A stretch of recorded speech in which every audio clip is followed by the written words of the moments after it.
Truth. 3-2. Here he comes. Riley in the air to left field. On the run, Marsh. There it goes! Austin Riley has given the Braves the lead in the eighth.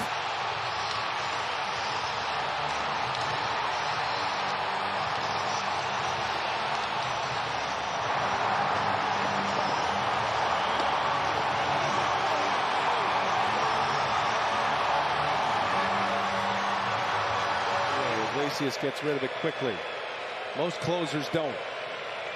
He deals a 2-2. Castellanos in the air to right center field. Harris is on the run. Harris at the track. He leaps and he makes the catch. Harper might be doubled up. The throw gets away. The throw to first. It's over. It's over.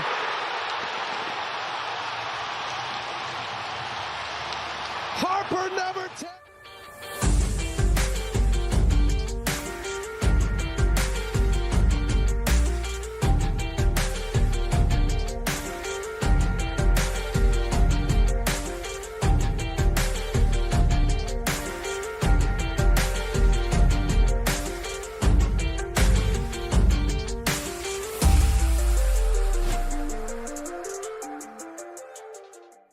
Welcome into Go Ball Sports. This is Season 2, Episode 9, and we are live on YouTube. Now, why did we go to YouTube? So that everybody in the world would have access to this live program. Not just people on Facebook, but everybody. So if you're watching on YouTube Live, we thank you.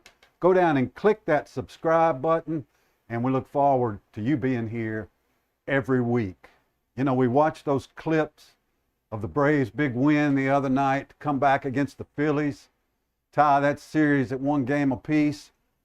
Ken, here we are a couple of days later. Braves are down again, 6-1 midway through this third game of the series. Yeah, you know, best of 5, but at least they have some hope now. I mean, in that game, you know, the Phillies starting pitcher had a no-hitter going into the 6th inning. Braves down 4-0. It looks like they're down and out, but I'm going to tell you, man, Ronald Acuna, the way he can change a game, just getting on base. I think he walked once, got all the way around the base, got hit in the arm, you know, all the way around. He's just a game changer. What an incredible year he's had. The Braves still have hope, though. Austin Riley's clutch 2-run homer in the bottom of the 8th inning overcame a 4-3 deficit. They went up 5-4, and then the Michael Harris catch in the top of the 9th. Bryce Harper said there's no way anybody in the planet, you know, Willie Mays is gone. There's nobody in the planet that's going to catch this fly ball. And look what Michael Harris did in center field, turning the double play. Game-ending double play. Braves win. But it only matters if the Braves win the series. Otherwise, it was just another fun, great win. So we'll keep an eye on that score for you in the next hour. Pass along updates. Speaking of baseball, turn around. This man, the greatest catcher in the history of Major League Baseball, Hall of Famer Johnny Bench, will be in Tullahoma October 28th.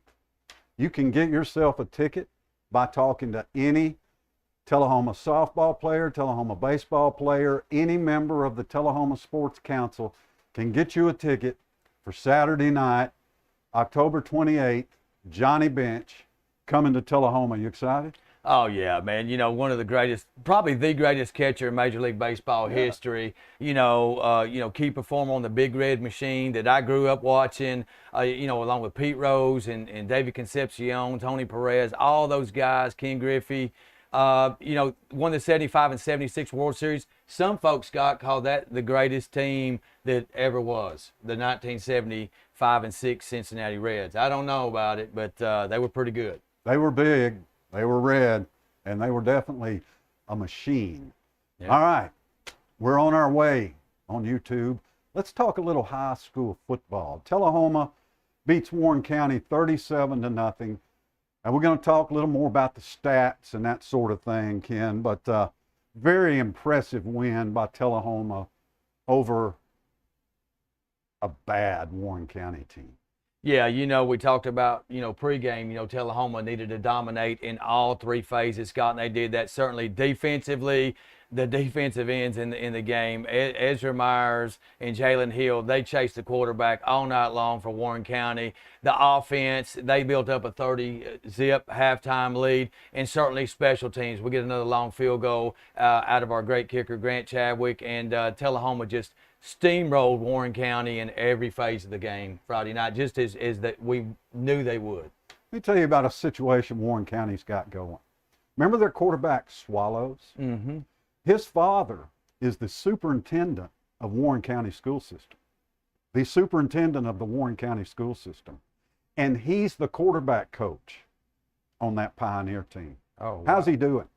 That's a good question. Is he coaching his boy up, you think? Oh, yeah. I don't think so. Yeah. I think Swallows was the worst quarterback I've seen all year. Yeah, he didn't have That's a whole lot weird of weapons. situation Yeah, right there. yeah. That's has the potential for conflict Yeah. there. But a big win for Tullahoma, sets them up. They needed the win, non-region win, 6-2 now, and 2 games to play. The Wildcats have an open date this week. So, you know, what do you want to get accomplished in an open day? Well, you know, last week they broke 53 personal best weightlifting records. So that shows, you know, each young man on that team is putting in the work off the field and in training that it takes. So, you know, rest your body, you know, little minor injuries, you know, use that time to get healthy, 100% healthy, and get stronger, and just, you know, maybe put a couple new wrinkles, some plays in. You know, tell them was, you know, pretty much a lock for the playoffs. They want the #1 region seed. It's right in front of their eyes. They win the next 2, they got it. So I think they'll add some new wrinkles, maybe offensively, but they'll definitely get some rest and relaxation time. Little R&R. Little R and R. Everybody needs a little R and R. Let's go to the board and let's take a look at our scores from last week. Now, this is the time of year when a lot of teams have open dates. So you got to keep that in mind. Shelbyville, all over Spring Hill, not a big surprise there. We expected that. But, you know, I got a feeling last year this would have been 50-something to nothing. So continued improvement for Spring Hill. Franklin County, they've been close to a lot of teams, but Columbia got that win. Tullahoma needed that win from Columbia. Show you the standings and why in just a minute. Marshall County, big region win. I told you Grundy County had no shot against Giles County. That proved to be true. Community's as bad as ever.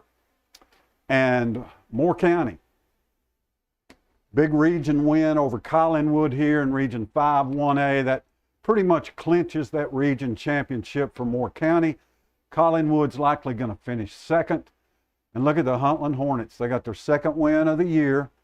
You know, sometimes all it takes is just learning how to win. So congratulations to the Hornets down in southern Franklin County getting that big win. So let's transition to the Region 5-5.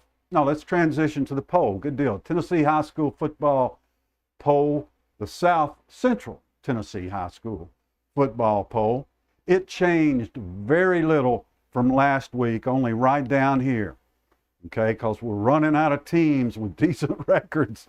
So Collinwood comes back in despite their loss to Moore County, the only team that gets to play after a loss or gets to be in the poll after a loss. But look who they lost to. Against their other competition, they've been pretty dominant. Columbia moves up with their win over Franklin County. Columbia right now a solid 3rd place team in Region 5-5A. Riverdale was open. Giles, everybody moves up here. Everybody moved up except these top 4. Collinwood was 5. They jumped down here. Everybody else moves up. So not a lot of movement in the poll. Tullahoma up to 6 with their big win over Warren County. Marshall County, Shelbyville, Oakland, Marion County, Moore County.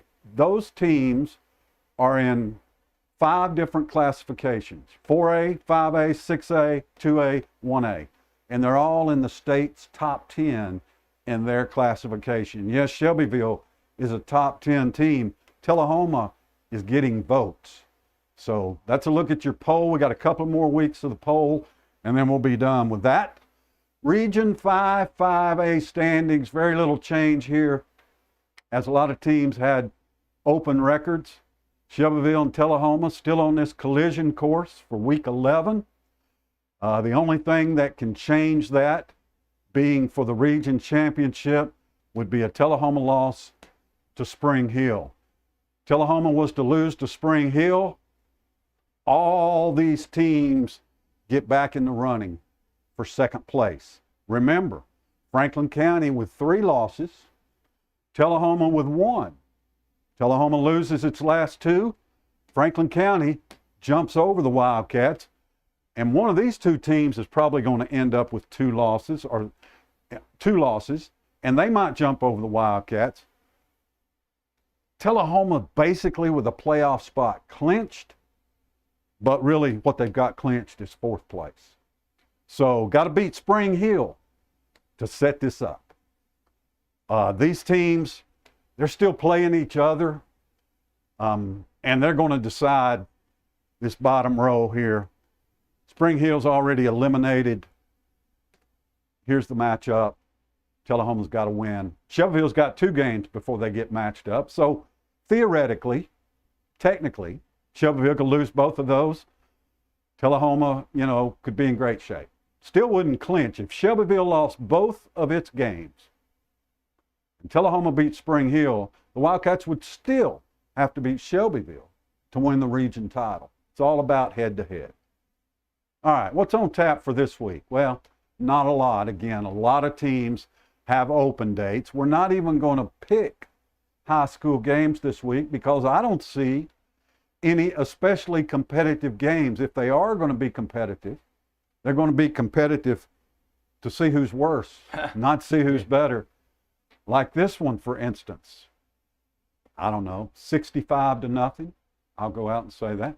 This one could be sort of competitive, but I like Riverdale. Beach, really good 5A team. Shelbyville's going to roll over Lawrence County. I don't know. Neither one of these teams is very good. It's at the pit. I think Cookeville wins that. Giles County will beat Community by 60. Watertown will beat Grundy County. Cascade will beat Cannon County. Let's look right here at the Majors Bowl.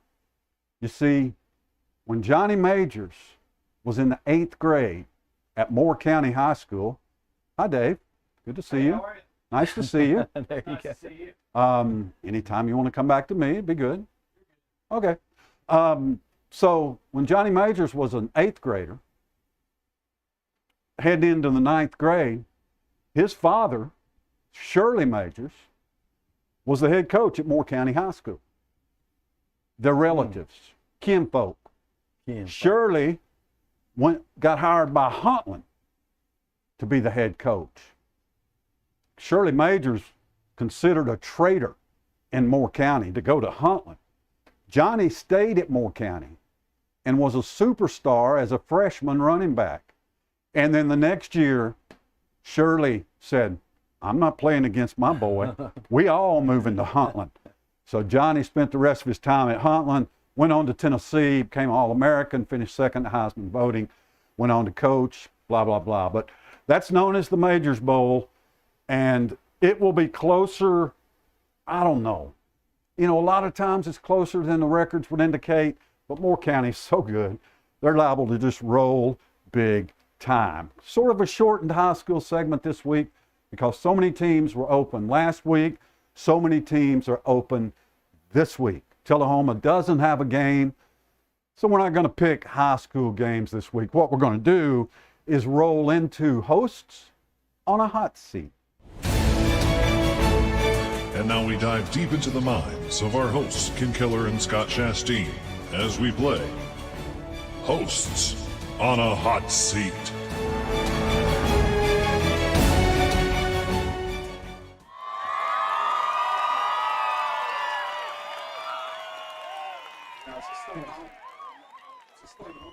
It is now. Oh, okay. All right. All right, y'all. Make sure everybody hears our opinions, our guesses on hosts on a hot seat. No, Here we you're go. good. You're good. You're good. You're good. Actually, you know what I'm going to do? I'm going to do this real quick. Hey, Hey, how are you? hey, Dave. Hey. So we got some questions pertaining to NFL records, y'all. Show them the horn one more time. Trivia. This is the buzzer. I'm not saying it's a clown show, but it fits the mood. All right, so question 1. Which receiver holds the record? Scott, you buzzed in. Justin Jefferson. That is wrong. Ken, you have a chance to steal. Yes, sir. You've only went halfway through the question, but I'm going to say Jerry Rice. He holds a whole lot of records. Okay. Well, I didn't give you the multiple choice. You want to hear that first and try again? Yeah, so that's no good. Okay. Okay, yeah. well, you picked one. So, what is it? A Cooper Kupp, Jerry Rice, Calvin Johnson, or Taylor Swift? For what's the question? So, That which was the receiver question. holds the record for the most yards receiving in a season? It says it right there on the screen. Okay, in a season. It's Jerry Rice. All right, so I got it right. Nope. It's Taylor, Gentlemen, he said it's that. Taylor Swift, man. It is Calvin Johnson with 1,964. Tyreek Hill has 651 yards so far through 5 games, on He ain't pace beating it. for over What 2,100 did they call yards. Calvin? What was his nickname? Megatron, right? Megatron. Man, that dude was That's it. awesome. Yeah. Played for the sorry Detroit Lions. I'm gonna keep I my- think he played for Georgia Tech in college. Yes, I'm going he to keep did. myself out of this. That's actually pretty fun to do it without. All right. So, Look at our I love our hallway and our new studio. yes, the hallway. Have you been down the new hallway? Man, that is awesome. We are in the Apex Restoration DKI studio, and we've built a new, it's a lounge the area new for set? us. Yeah, it's good. Yeah, okay. All right, second question is, TJ Watt holds the single season sack record of 22.5 with what other former NFL great? Okay. Michael Strahan, New York Giants.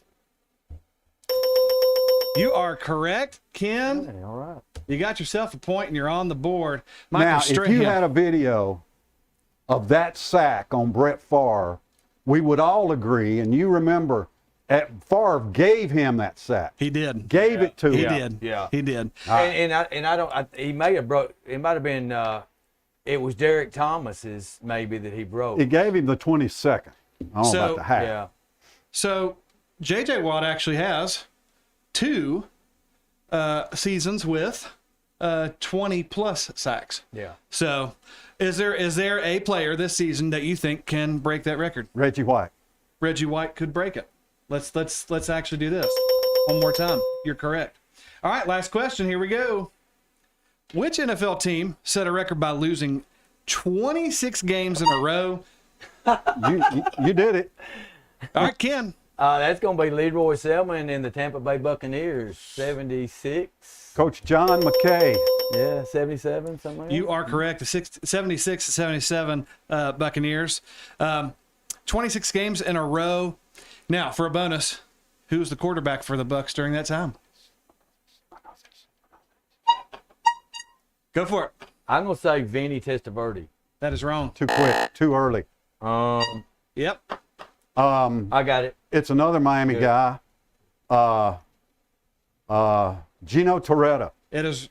Oh, One more try. Doug Williams. It's wrong. It is Steve Spurrier. Oh, of course it is. SOS. How many times have I seen that ESPN thing, 30 for 30? Yeah, Hey, Spurrier. y'all want to go into some pigskin right now?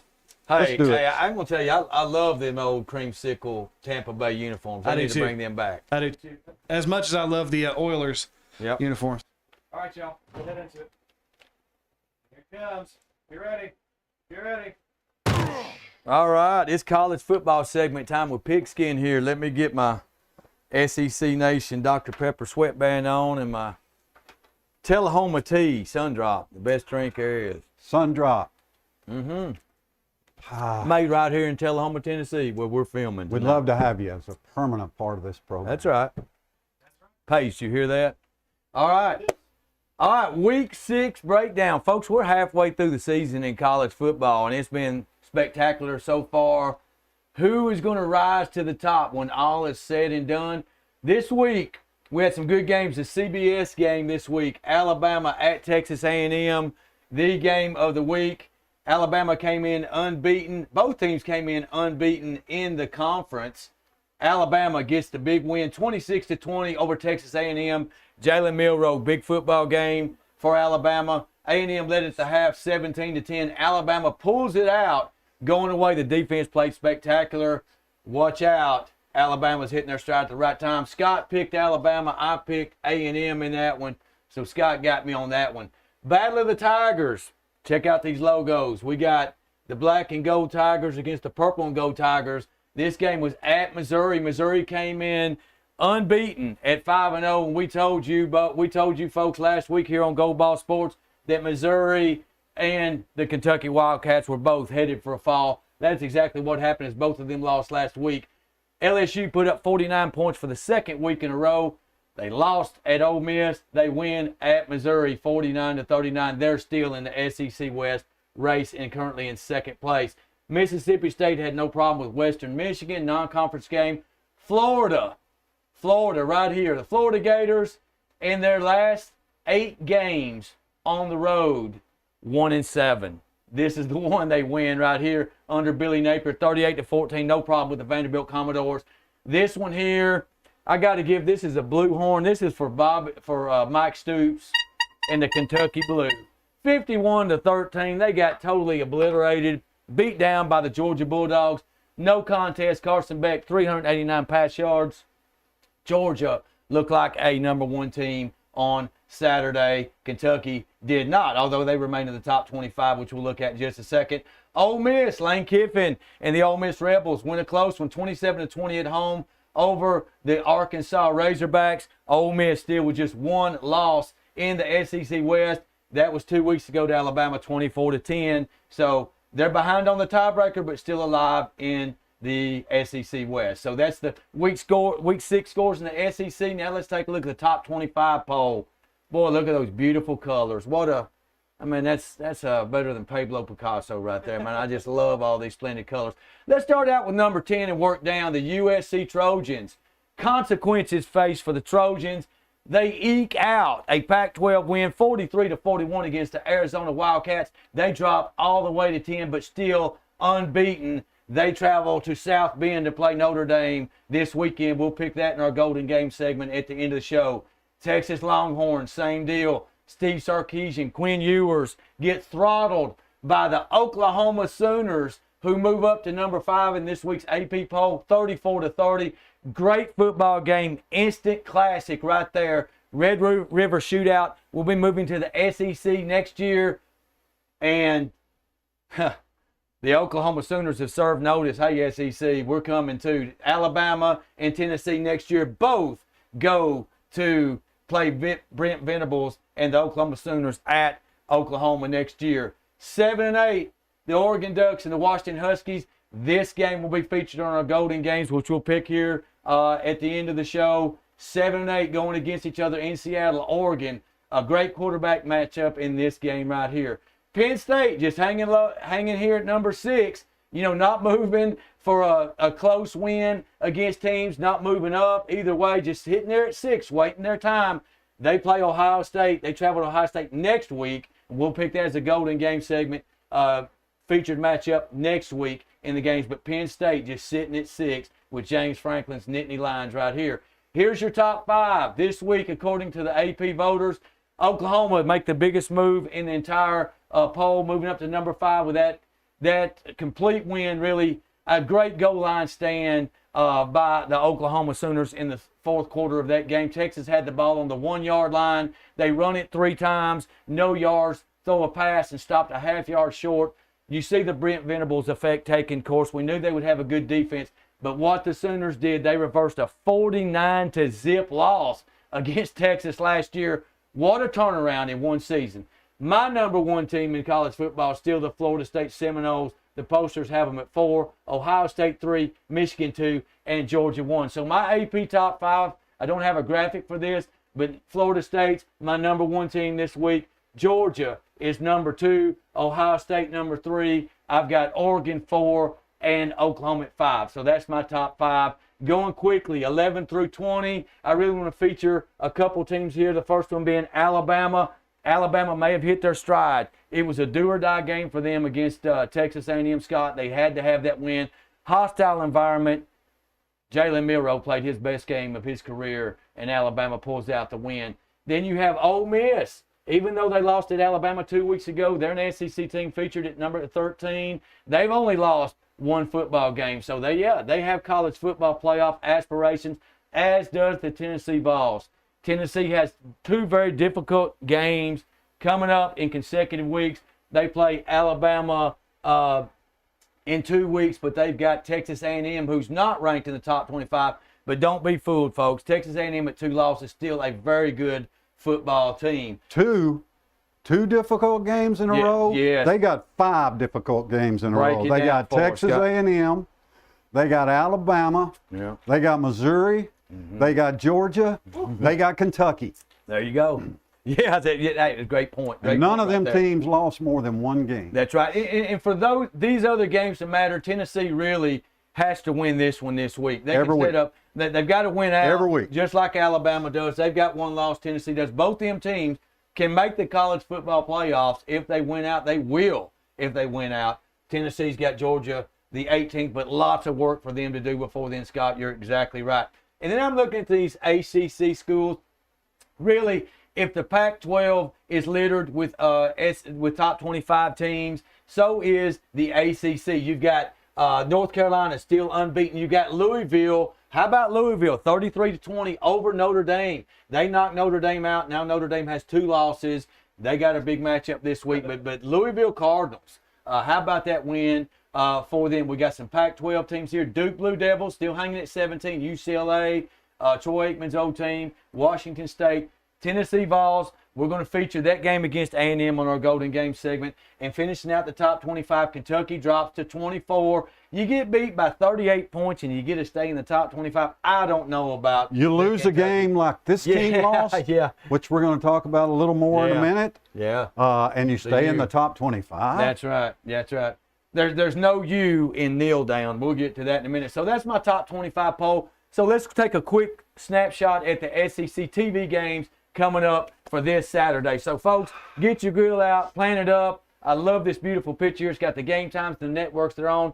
Georgia at Vanderbilt. Georgia, big-time favorites. I've not seen the line on this, but I'd say close to 40 points on this game. Vanderbilt in severe trouble.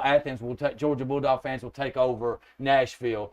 11 o'clock homecoming game. A lot of Alabama fans upset this game was put at 11 o'clock, so they get to start their homecoming festivities early. Alabama, 19-point favorites against Arkansas.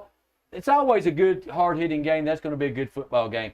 This is the biggie right here. To me, this is the game that I look forward to watching more than any of them. Can Joe Milton pass the ball against Texas A&M? They have the number 1 pass rush, the most sacks in the conference. So the matchup is Tennessee's offensive line and Joe Milton against the defensive line of A&M. That's going to be a great, great football game right there. Second most sacks. Yeah, second most sacks, that's right. And Tennessee is second in the nation at yards per carry. So they've got 3 really good running backs. But A&M has a strong run defense. So really, the strengths are going against each other. Something's got to give in that game right there. How hard is the Aggies going to play for Jimbo Fisher in that game? Tennessee had a bye week. They are rested. 1 point on this game right here.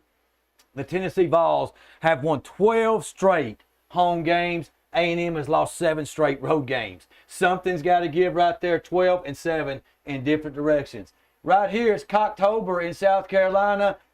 The Gators, as we said in their last 8 road games, are 1-7. They're tough at home, are the South Carolina Gamecocks. Gators against South Carolina. Scott, this is not on our Golden Games. I'm going to let you pick this. Who's going to win this game? This is a close point spread matchup. Who do you like in this one? I like South Carolina. I think I like the Gamecocks in this one too. All right, the 2 teams we're going to say, Tom Petty, free falling. Which one of these teams is going to drop the farthest here? So we still have a top 21 match. I think this is an old graphic. I didn't see Missouri in the top 20 after they got beat by LSU. But we know that Kentucky is 24th, I believe. So 6:30 ESPN game, Scott. Kentucky at home. Can Baby Ray Davis get it done against Missouri? No. I think Kentucky has more of a free fall history than anybody. They do. They exactly do. So yeah, that's going to be a close game. And then I'm looking forward to this game at 6:30. I'm going to be watching this one, and this one's going to be my top 3 games this week. Tell me something, Guru. Yes, sir. Why did CBS put this sorry game on CBS at 11 o'clock instead of this one? Yeah, that's a great question right there. Just simply because Georgia's number one. That's all I can figure. They're not there. going to have viewers except for about 10 minutes. For about 10 minutes when they go up 14-0 the first. And everybody's 3 minutes going of the here. game. And it's going to be a good football game here, like what Freeze is doing. They put a respectable game up against Georgia a couple weeks ago in Jordan Air. This is going to be a good game, but LSU too hot right now. Malik Neighbors and Brian Thomas, the wide receivers, with their quarterback. Look, they can light it up. They scored 49 the last 2 weeks. Auburn's got to find out a way to score with them. So that's your SEC matchup. Jaden Daniels has Daniels entered the Heisman talk Yeah. after the past couple of weeks. Yeah, Jaden Daniels and those two receivers are spectacular. So that's Pigskin's college football breakdown this week. Enjoy the games, man. I can't wait. Let's give out trophies. Let's do it.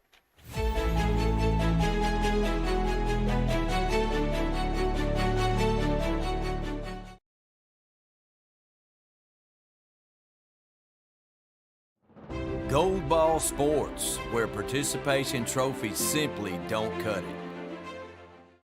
it. Yeah, you got us, okay. You sure did. Kenneth, a participation trophy for the week. Okay, so I kind of let the cat out of the bag when I did my top 25 segment. You can't spell kneel down without the U, or I guess you can. You know, the Miami Hurricanes blew a game against the Georgia Tech Yellow Jackets when all they had to do in the last minute of the game was take a kneel down by their quarterback.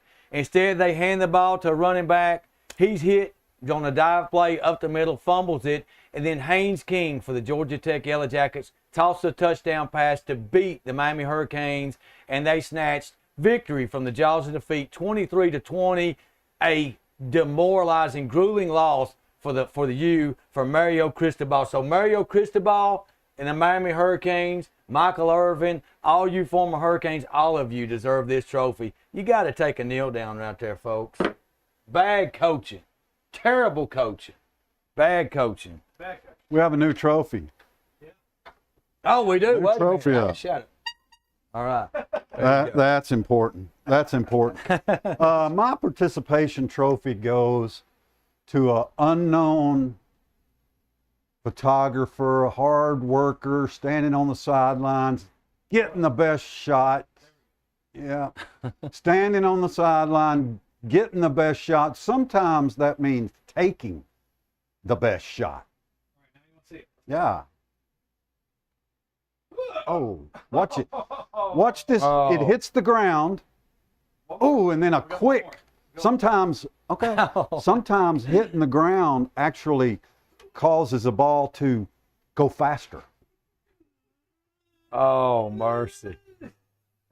Man. Caught on camera. You know, I appreciate the fact that guys and gals participate in photographing and covering sporting events around the field, but when you're going to do that, you gotta keep your eye on the ball. Yeah. Because it's coming at you.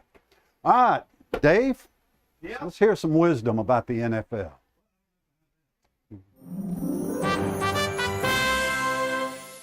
I certainly got some news. All right, so this week we're going to do something a little different. We're going to talk about the top 12 running backs in the league. Hopefully you agree, and if you don't, I don't care. Number 12, we're going to go with Derrick Henry. Sad to say that... 12? Yep. What in the world? Gone are the days where we find King Henry on his throne. In fact, Tajay Sharp was brought in for a reason. And Sharp cuts deep to Henry's future. 3.8 yards per carry is Derrick's lowest average since entering the league, and another game Sunday under 50 yards on the ground. Derrick Henry, I don't know if this is old age or you're just trying to give more handoffs to a younger guy, but we need you.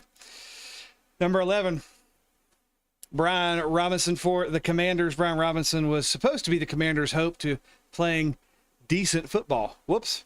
Only 271 yards and 4 yards per carry through 5 games. Maybe give him the ball more than 6 times a game so he can pick up more than 10 yards like he did on Sunday. And number 10 is James Cook for the Bills. James Cook was higher on the list until Sunday. No? No, not play with my hands? All right. James Cook was higher on the list until Sunday, where he picked up -4 yards on 5 touches. He's still at 4.7 yards per carry. But behind a decent O-line, he should be performing a little bit better than 290 yards through 5 games.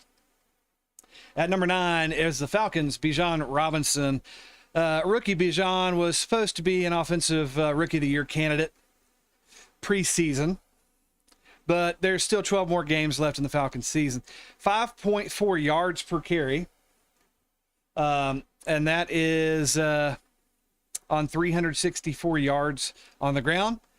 He's yet to have a rushing touchdown, but has 134 yards receiving with a touchdown. Now, these next few we're going to kind of breeze through because I want to get to some near the end. Number 8 is the Cowboys' Tony Pollard. He's got 80 touches and 340 yards with 4.2 yards per carry. He has been a pretty good staple in what the Cowboys are doing this season offensively. You kind of have to be with the wish-washy Dak Prescott, who's great one game and then kind of has an okay game the next. So Tony Pollard has done his job. At number 7 is this. Oh, I skipped one. Yep, is the Seahawks' Kenneth Walker III. Kenneth has 64 touches and 283 yards, 4.4 yards per carry. I don't know how well the Seahawks are actually giving him the ball at 64 touches, but they need to give him the ball more with 283 yards. I think he could be a definite force. He's also got 5 rushing touchdowns on the year, and this is through 4 games. They had a bye week early on in the season. At number 6 is the Chiefs' Isaiah Pacheco. I believe he's had an off year, even though he's touched the ball 71 times and 325 yards rushing. He's got 3 touchdowns on the ground. Look, Patrick Mahomes is going to throw the ball, but it helps to have a guy like Isaiah on the field who can open up that passing game. So that goes to him. Number 5 is James Conner with the Cardinals. 68 touches, 364 yards, and 2 rushing touchdowns. He's got 5.3 yards per carry. James Conner is a stud, and I think will be for the next few years if the Cardinals can finally decide how to use him. Now, number 4, we're going to dive deep. Well, a little deeper. Mr. David Montgomery, what the Lions have done in their run game this year has been pretty remarkable, just because they didn't have one the past few years. 20 years? Since Barry Sanders.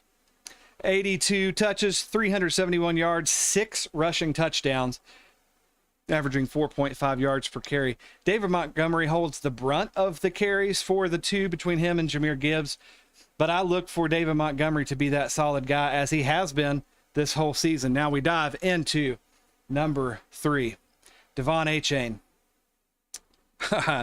This guy's unreal. The real standout rookie on this list is Texas A&M's Devon Achane. Breaks my heart reading that he'll be out multiple weeks with a knee surgery or knee injury. But through 5 games, he has 5 rushing touchdowns and 460 yards on only 38 attempts. Yeah, you heard it. So in the last I checked, and I triple checked, that's 12 yards per carry. 12. The last game he had 13.8 yards per carry. This guy's the real deal. I just hope this injury doesn't keep him out of being the Devon that we have seen. At number 2, DeAndre Swift. This guy's a stud, y'all. Swift is a key piece in why the Eagles are a force. 5.7 yards per carry, 434 yards, 2 touchdowns through 5 games. It's not only what he does to himself to further his own game, but for his team, Hurts can run and pass more efficiently with Swift lined up behind him. And y'all know who number 1 is. It's not even a contest. Mr. Christian McCaffrey, the 49ers. To say that McCaffrey is having an MVP caliber year is an understatement. 510 yards on the ground with 7 rushing touchdowns, 168 yards receiving with a receiving touchdown. He's on fire and a massive reason why the 49ers are elite this year. So, if you have any issues with that list, you can direct your emails to Scott Shasteen at goldballsports.com. Back to y'all. Yeah, that's a good list right there, Dave. I mean, I saw 3 of those guys play in college. I saw Achane against Alabama last year. They have the ball at the 1 yard or 2 yard line, and Jimbo Fisher throws. If they give the ball to A-Chain, they beat Alabama last year on the last play. I saw DeAndre Swift play against Alabama. I saw Derrick Henry multiple times. So 3 great running backs out of your list of 12 from former SEC players there, Scott. Yeah. Yeah. For sure. But 12 yards per carry, that's a big loss for the Miami Dolphins, though. I mean, they had it going, through the air and on the ground and all those weapons. So that's a tough loss for the Dolphins, as you said. I expect somebody will step in there and run the ball pretty well for the Dolphins. The running back position is the least marketable position in professional football now, except for kickers. Yeah. Nobody's worth less than running backs.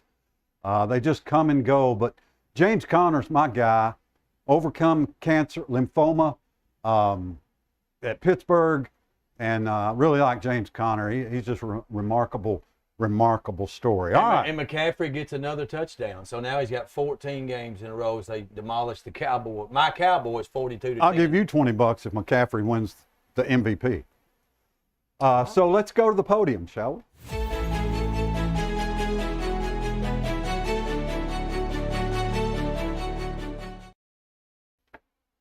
Look at here.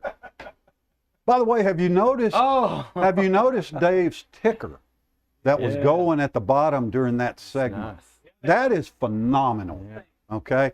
He had to type every bit of that in.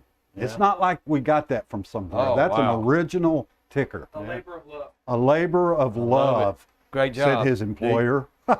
Yeah. Podium. Let's see. That's me, right? Yep. Scott. Yeah. My bronze, we've already talked about it, but I'll just mention it again. My bronze medal, actually, Miami got the participation trophy. Georgia Tech gets the bronze medal because what they do, they took advantage of Miami's stupidity and recovered that fumble and scored that touchdown and won that game. Georgia Tech used to be in the SEC, so always sort of pull for the Ramblin' Wreck, especially when they play somebody like Miami. So congratulations, Georgia Tech. You not only got a gift, but you cashed it in, and not everybody could do that. So bronze medal, Ramblin' Wreck. Well, my bronze medal tonight goes to Atlanta Brave Austin Riley. You saw the video at the start of the show. I'm watching that entire game, and it's 4-0. The Braves are dead in the water. They come back, get a run here, a run there, but they're down 4-3 in the bottom of the 8th. Look, competitive greatness is being your best when your best is needed the most. The Atlanta Braves needed a big-time hit, and they got it. I believe Riley worked a 3-2 count, and it seemingly looked like he almost hit that home run with one arm. I mean, the way he just extended with one arm, and there it goes over the left field fence, with Acuna on base. And at 5-4, it took the Michael Harris catch in the top of the 9th to hold that lead. But, hey, congratulations to Austin Riley. Well deserved. Another, just a short clip with that. Yeah. With the radio broadcast call. That'd be great. It was great. 3-2 pitch. And he hits a high fly ball, deep left field, back to the wall, and it's gone! Austin Riley hitting them where it hurts, and the Braves take the lead in the 8th. The Braves have erupted. They've taken the lead, and this place is an insane asylum. Love it. What a call there, partner. An insane asylum. I love it. Man, that was exciting. It was, yeah. Sorry about that. That was exciting. But the Braves currently trail 8-2 in the 7th inning against the Phillies in Game 3. Silver medal. Let's see, that's this one. Yeah. Oh, I touched the silver. board. That's this one. Yes. Silver medal. I'm surprised it didn't shock me. Dave built in an electric shock system for me. Yeah. So when I touch the board, I get shocked. But he must not have had it activated. My silver medal is going to go to Brock Purdy. I mean, what else does this guy have to do? He's never lost a regular season game. He led the San Francisco 49ers to an absolute demolition of what we thought was one of the best defenses in football, the Dallas Cowboys. Brock Purdy, all he does is everything right. Brock Purdy, silver medal tonight.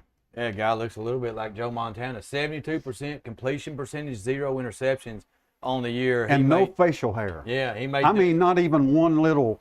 I mean, he looks like he's 12. Yeah, he brought doomsday to that Dallas defense. He Didn't did. All right, my silver's going to Alabama quarterback Jalen Milroe. He had a career game for the Alabama Crimson Tide in their win at Texas A&M at Kyle Field on Saturday, a do-or-die situation.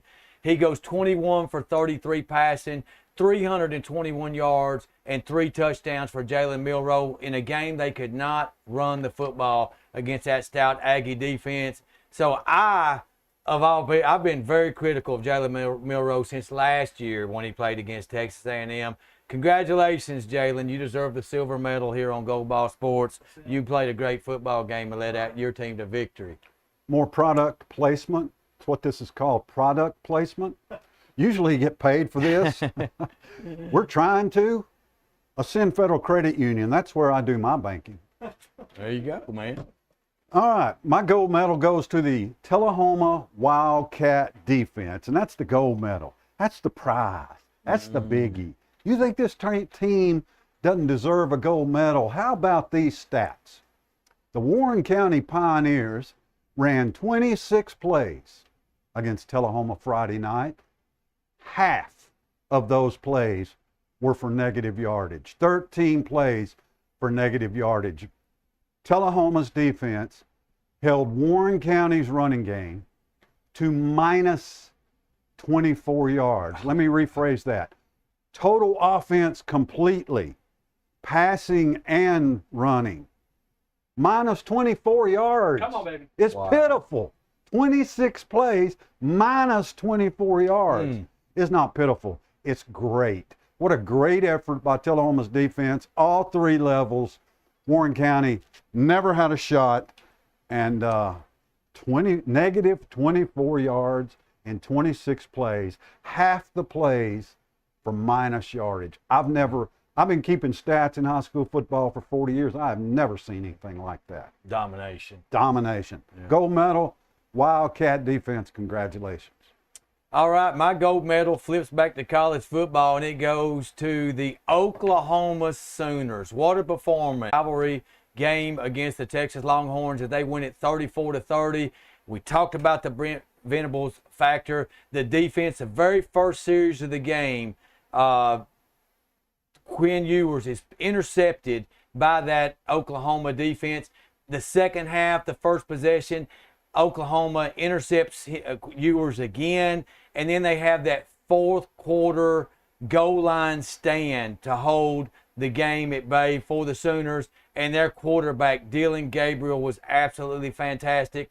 We told you last week on Gold Ball Sports that Dylan Gabriel was the best quarterback you've never heard of. Well, folks, you've heard of him now. 285 passing yards, 113 rushing yards in that game.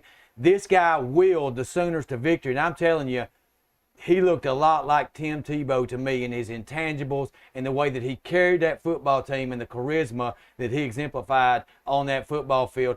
Watch out. Congratulations to the Oklahoma Sooners winning my gold tonight. My mother-in-law's favorite team, the biggest Sooner fans I know, Laney Sue, congratulations to your Boomer Sooners. I cannot call them the Choklahoma Sooners this week. Boomer Sooners. Shout out to the Sooners this week.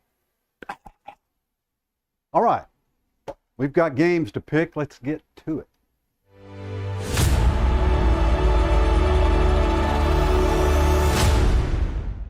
All right, I'll start us off. Let's go with Seahawks at Bengals. That's on Sunday at noon on CBS, and I am going to reluctantly say I think the Bengals actually win this game 24-21. What do you think? I think Jamar Chase is always open. If you don't believe that, just ask him. Okay? But look, the Bengals are fixing on a rampage. I'm telling y'all now that this is a sleeping giant. They started out slow, but when Joey B gets a little bit more healthy, the Bengals are going to start exploding on teams. Cincinnati's going to win. I just don't know if the Bengals have this year quite what they had last year for some reason. I know Joe's been injured, but enough of that already. I do like Cincinnati at home against the Seahawks. Seahawks, just not a lot of offense. All right, so we'll look at the next one.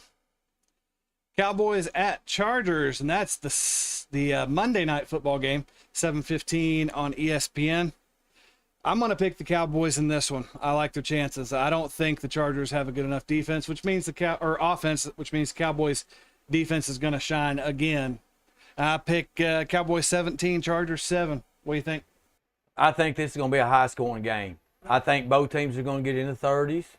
I know Dallas has got a good defense, but their offense only scored 10 points against the 49ers. They have something to prove. I just think Justin Herbert's a better quarterback than Dak Prescott, and it hurts me to say that. I think the Chargers win because they're better at quarterback. Yeah, I don't have any faith in the Cowboys. They started out looking pretty good. Micah Parsons is great. I mean, that defensive line is great, but it's not a great team. I don't think it's a Super Bowl team. I don't think the Chargers are either. But this looks like the time, since all the praise was put on Dallas early, that the Cowboys are going to slide a little bit. I like the Chargers. They're like the Kentucky Wildcats. A little bit. Dallas Cowboy blue, like the Kentucky blue. There you go. All right, so I'm not going to pick any more Titans games just because it breaks my heart every time. So my final game, which is one I'm really looking forward to this week, are the Lions at the Buccaneers. And that's going to be Sunday at 3:25 on Fox. Y'all, the Lions are rolling. And I know that the Bucs have been pretty good the past few weeks, but I don't think this Lions team is going to slow down anytime soon. I'm going to say Lions win 27-14. Look, the Lions feasted on the poor Carolina Panthers, winless Carolina Panthers on Sunday. The Buccaneers are at home. We talked about creamsicle uniforms. That's just the theme of the night. Buccaneers are going to pull the upset at home over the Lions. Yeah, Detroit's not a great team. They're not quite ready for the spotlight. This is the kind of game in the NFL where a lot of money's on Detroit. I'm taking Tampa Bay. All right, we got 3 great college football games this week for our Golden Game segment. The first one, Texas A&M at Tennessee. Tennessee rested. They had a bye week last week. A&M took a tough loss to the Alabama Crimson Tide, a physical game, 26-20, but they do bring a strong rush defense against Tennessee's strong rush offense. Something's got to give here, folks. Tennessee's won 12 straight at home. A&M's lost 7 straight road games. I like the rested Vols in a close one. This will be a tough matchup. A&M beat Tennessee last time they were there, but Tennessee's going to win this one. Close. Yeah, you know, comparatively, A&M's defense and Tennessee's offense seems to be where the matchup is that'll decide the game. I don't think that's true. I think the game will be decided actually with Tennessee's defense and A&M's offense. A&M does not have a proficient offense. Tennessee can really get rolling. I think they do this week. I think the Vols beat A&M. Checker nailing. USC at Notre Dame. Notre Dame just suffered their second loss. They got beat by Louisville. They lost to Ohio State earlier this season. USC, albeit undefeated, pulled a narrow win out against Arizona. They're on the road. Does Notre Dame get the upset this week? No, I don't think they do. I've been picking Notre Dame. I think Caleb Williams and USC gets it done. Too much offense. I'm going to pull for Notre Dame in this game, but I think USC is going to stay unbeaten. I'll never pull for Notre Dame. But in this game, USC, I think, they're almost like a pro team.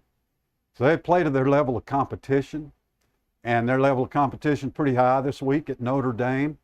I like Southern Cal.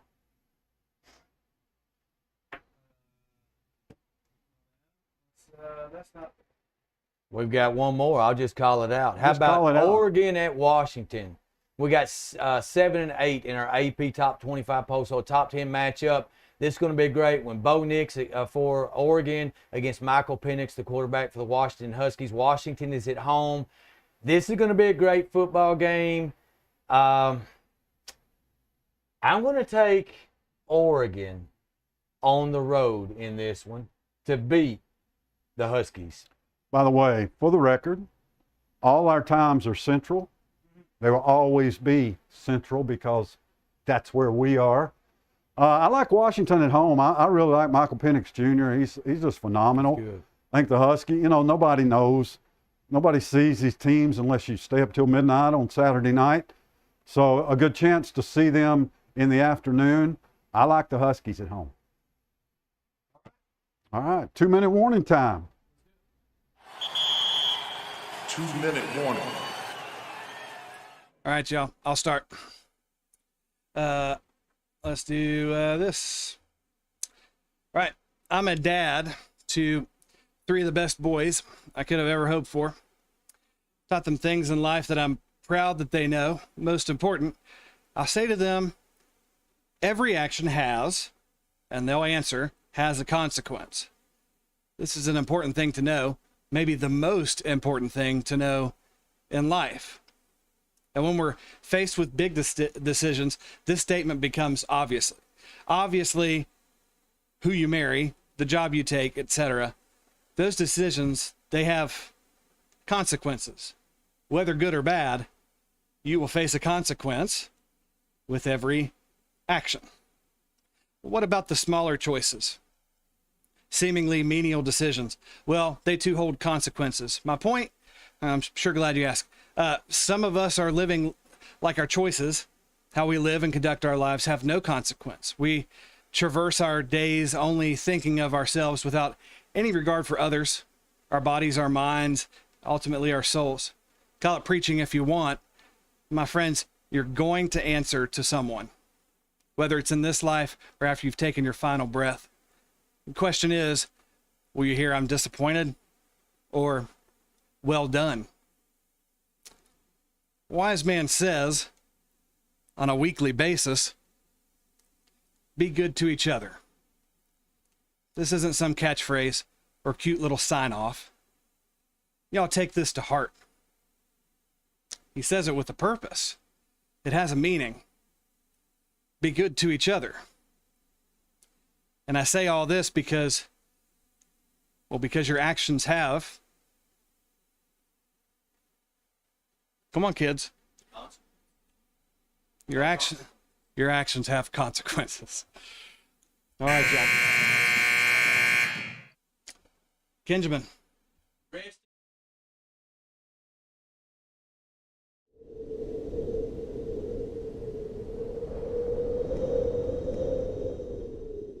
And the fame of Bears linebacker Dick Butkus, number 51, grew under the spellbound gaze of millions.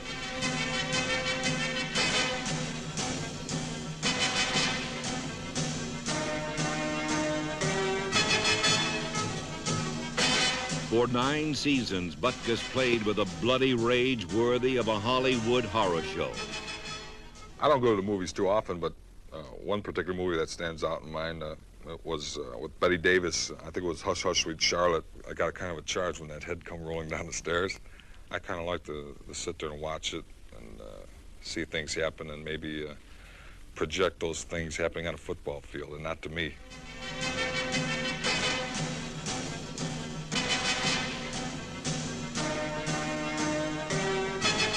Butkus instilled in his foes a raw, primal fear. And for some, the image of this swooping monster still terrifies. Is there a place to hide around here? Dick Butkus, Christ. He is the only guy that's ever, I guess, intimidated me on a football field. He was the meanest son of a bitch I've ever seen in my life play professional football. He didn't like anybody with a different colored jersey. I mean, he really disliked you. You know, he went after you like he hated you from his old neighborhood. He would engulf you and try to break your neck on the way down. Butkus was the best football player I've ever played against. The guy never missed you. He was just a great, great football player. I never saw a guy play the game more intensely than Dick. If there's a double, there's a heaven and a hell, and there's a devil to a running back, this was Satan. Dick Butkus was pro football's satanic majesty. My turn. 2 minutes.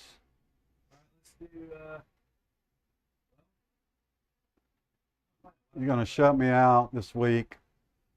God, you start a show and you think you're going to get. You're running into your time.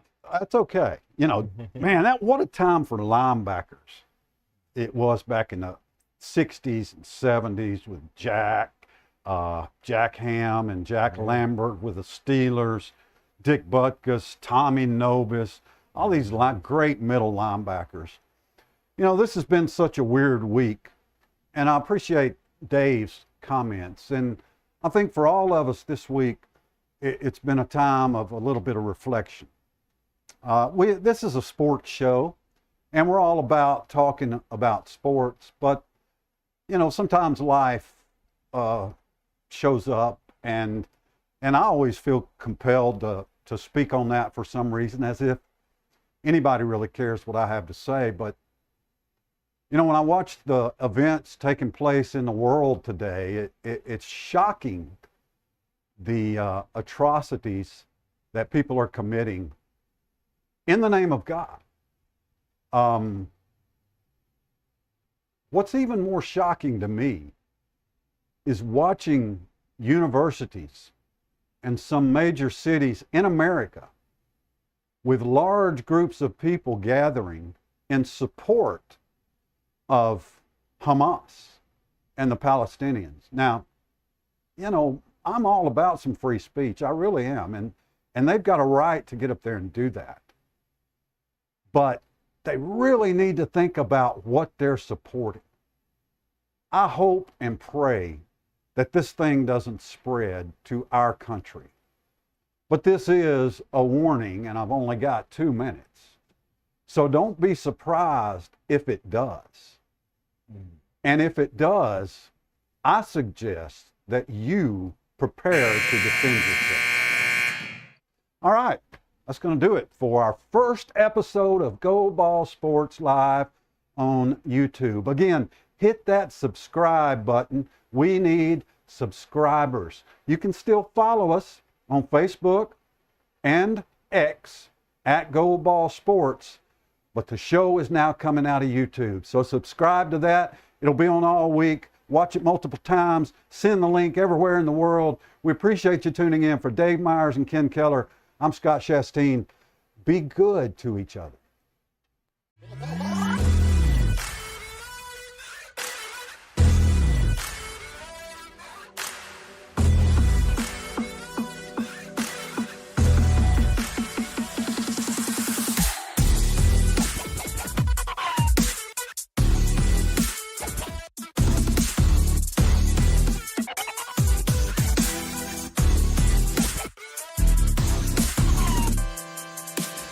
Having fun together makes a party.